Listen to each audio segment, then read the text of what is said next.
Life is full of decisions, and each decision requires a different level of commitment. Some take very little commitment, some a little more than others, and some, well, take a lot of commitment. But when you say level of commitment, what do you really mean? Is there a way to prioritize your commitments better if you intentionally measure them? Maybe the level of commitment could be measured by how long that decision will impact the future. For example, deciding which flavor of ice cream you want takes hardly any commitment, because in 5 minutes, the ice cream is gone, and you can always have more ice cream.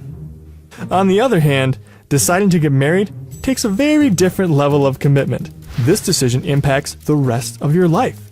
So, what about the decisions you make when spiritually nurturing your children? Think about how far into the future that decision will have an impact. First, it affects your kids, but then it's going to affect their kids, and then their kids, and pass on to their kids, and their kids, and their kids, and then, well, it just keeps going and going. On top of that, the impact doesn't just affect future generations, but has an eternal impact as well. So there you go. That's it. All you really have to worry about is spiritually nurturing your kids. Except there's this little thing called life. In case you forgot, life is full of decisions, and each decision requires a different level of commitment. Now, when raising your kids, you've made plenty of decisions that should probably have you committed. No, not that kind of committed.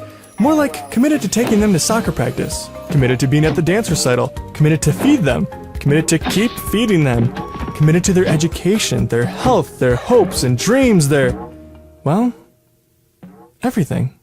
And maybe that's the beauty of a verse like Deuteronomy 6:6-7. These commandments that I give you today are to be on your hearts. Impress them on your children. Talk about them when you sit at home and when you walk along the road, when you lie down, and when you get up. You always want to do more for your kids. But did you notice this verse isn't asking you to do more? Every day at some point you sit, you walk along the road, you lie down, and you get up. Maybe that's why the spiritual nurturing seen in Deuteronomy 6 isn't about committing to do more, but committing to do differently. And we hope we can just be a part of that differently. Because we're committed to be with you and your family as you sit at home, as you travel the road, when you lie down, and when you rise up. We're committed to the eternal impact of your decision to spiritually nurture your children. We're committed to be there. We're committed to the journey.